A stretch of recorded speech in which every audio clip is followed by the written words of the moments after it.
लोग आए हैं मेहताब बाग, और जाहिर सी बात है हम मेहताब बाग के बारे में आपको आगे किसी और दूसरी वीडियो में बताएंगे। यहाँ हम लोग आए हैं मेहताब बाग के छोटे से एरिया में, क्योंकि इधर आसपास एक हिस्टोरिकल मॉन्यूमेंट है जिसके बारे में हम आपको अभी थोड़ी देर में बताएंगे। ये एक ऐसा मॉन्यूमेंट है कि जो बहुत ज़्यादा फेमस नहीं है, लेकिन इसके पीछे, इसको बनाने के पीछे का जो रीज़न है वो बहुत ज़्यादा इम्पॉर्टेंट है। तो उस रीज़न को बताने के लिए हम आपको पहले वो मॉन्यूमेंट दिखाएंगे। उस मॉन्यूमेंट को दिखाने के बाद हम आपको वो रीज़न बताएंगे कि भाई उसमें ऐसा क्या है, वो क्यों बनाया गया। तो यही सब जानने के लिए, ये सब समझने के लिए हम लोग आज यहाँ आए हैं। तो मैं आपको ले चलती हूँ, आप सब मेरे साथ चलिए और देखिए कि भाई ये मॉन्यूमेंट क्यों बना है और इसके पीछे का रीज़न क्या है।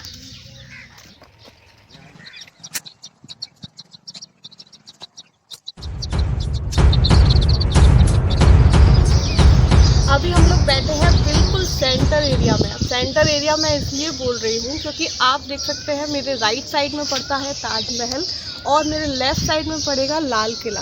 हाँ, ये एक ऐसा मॉन्यूमेंट है जो इन दोनों बड़े मॉन्यूमेंट्स के बीच में है, जिसको 11 सीढ़ी के नाम से कहा जाता है।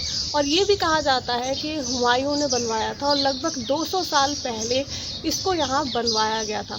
तो आप देखते हैं कि 11 सीढ़ी कैसे बनी और इसके बारे में मैं आपको आगे और भी इंफॉर्मेशन देती हूँ। तो आइए हम देखते हैं हुमायूं की जो ये 11 सीढ़ियाँ हैं, इनको और नज़दीक से जानते हैं कि भाई ये कैसे बनी है, किस तरीके का स्ट्रक्चर इसमें यूज़ हुआ है और कौन सा पत्थर, कौन सा मटेरियल इसमें इस्तेमाल किया गया है।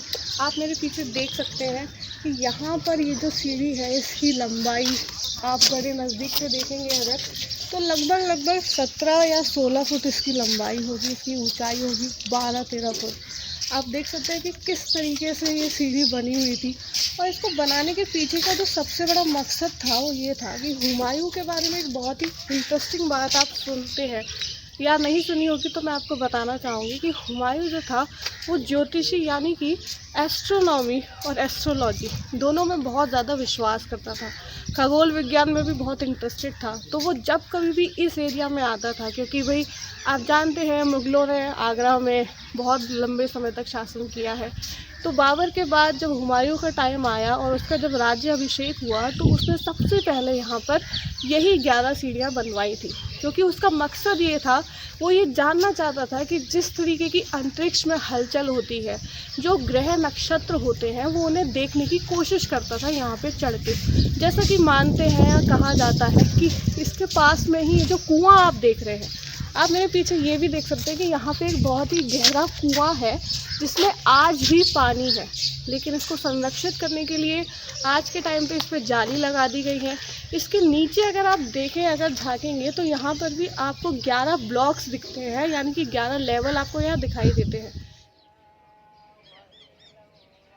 इसके अंदर आप देख सकते हैं यहीं से रास्ता है जो 11 सीढ़ियों के लिए भी निकलता है। यहाँ से अगर आप सीधे हाथ पे जाएंगे, फिर आप देख सकते हैं जो घुमावदार सीढ़ियाँ हैं, उस घुमावदार सीढ़ियों से नीचे होते हुए अगर आप जाएंगे तो वो जो एरिया है वो आपके कुएं के पास ले जाता है, जिससे आप थोड़ा बहुत समझ सकते हैं, आइडिया लगा सकते हैं कि ये 11 का जो कनेक्शन है वही कनेक्शन आपको इन सीढ़ियों में दिखता है, क्योंकि यहीं से वो स्थानीय जो चीज़ें हैं वो भी देखता था। आसपास का जो एरिया है वो यमुना से घिरा हुआ एरिया था, तो वो एरिया भी यहीं से उसको दिखाई देता था।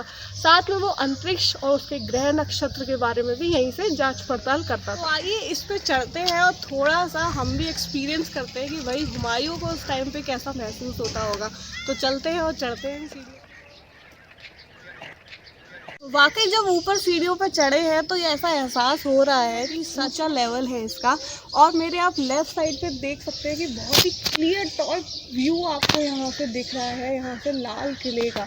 आप देख सकते हैं बीच में यमुना नदी है जो कि अभी फ़िलहाल के लिए काफ़ी सूख चुकी है, और यमुना नदी के उस पार हम उल्टे हाथ पे अगर देखते हैं तो हमें लाल किला बहुत ही साफ़ और बहुत अच्छे व्यू से दिखाई दे रहा है। समझ आता है कि भाई आखिरकार ये क्यों बनाया गया। जब हम इस पर चढ़े तो हमें ये एक्सपीरियंस ज़रूर हुआ कि वाकई में अंतरिक्ष में जो होने वाले ग्रह नक्षत्रों की बातें होती हैं, जो एस्ट्रोनॉमी की बात वो करता था या जिस चीज़ में उसको इतना इंटरेस्ट था, उसको देखने के लिए, उसको जानने समझने के लिए उसने इस चीज़ का इस्तेमाल किया, इस चीज़ को बनवाया। इसके आसपास अगर आप देखें तो बहुत अच्छा एनवायरनमेंट आज के टाइम पे बन रहा है, दिख रहा है। यहाँ के प्रशासन ने काफ़ी अच्छा काम किया है। आसपास बहुत सारे खेत आप देख सकते हैं।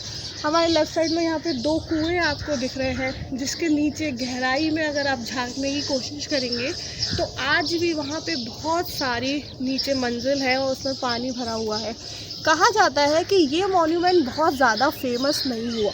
अब ये फेमस क्यों नहीं हुआ, तो इसके पीछे मुझे लगता है कि बहुत सारी कमियां प्रशासन की भी रही हैं, और यहाँ तक ना पहुँच पाने के लिए टूरिस्ट का भी एक बहुत बड़ा योगदान जैसे कि रहता है। क्योंकि हम कहते हैं कि भाई लाल किला और ताजमहल सबसे ज़्यादा फेमस है, आगरा में टूरिस्ट बहुत ज़्यादा ये सब चीज़ें देखने आते हैं। तो ऐसा आगे चल के ऐसा भी होना चाहिए कि इस स्पॉट पे भी, इस मॉन्यूमेंट में लोगों को आना चाहिए और लोगों को आके इस मॉन्यूमेंट को देखना चाहिए, जानना चाहिए। और मैं तो ये भी कहूँगी कि इस मॉन्यूमेंट पे रिसर्च करनी चाहिए कि आखिर ऐसा क्यों था, किस तरीके से ये बना, किस तरीके से इसके बारे में आगे बातचीत हुई। कहा जाता है कि ये भाई पूरा का पूरा जितनी भी सीढ़ियाँ इसमें बनी हुई है सब एक ही पत्थर से बनी हुई है, और ये पत्थर जो इसमें इस्तेमाल किया गया है वही पत्थर आगरा के बाकी मॉन्यूमेंट्स में भी इस्तेमाल किया गया था। तो उसी के बारे में मैं आपको कहना चाहूँगी कि यहाँ आगे मेरा एक्सपीरियंस तो बहुत अच्छा रहा। अगर आप आगरा में हैं या आगरा के आसपास हैं तो मुझे लगता है कि एक बार आपको इस मॉन्यूमेंट में आना चाहिए। यहाँ आके आपको बहुत अच्छी फीलिंग आएगी और बहुत अच्छा लगेगा। ऐसे ही आगे और भी बहुत सारी इंटरेस्टिंग वेन्यूज़, इंटरेस्टिंग स्पेस हम आपको दिखाते रहेंगे अपने चैनल के माध्यम से। और ये ज़रूर कि आपको हमारी बातें, हमारी जो नॉलेज हम आपको दे रहे हैं, अगर वो आपको पसंद आए तो आप इस चैनल को लाइक और सब्सक्राइब ज़रूर कीजिएगा। तब तक के लिए थैंक यू।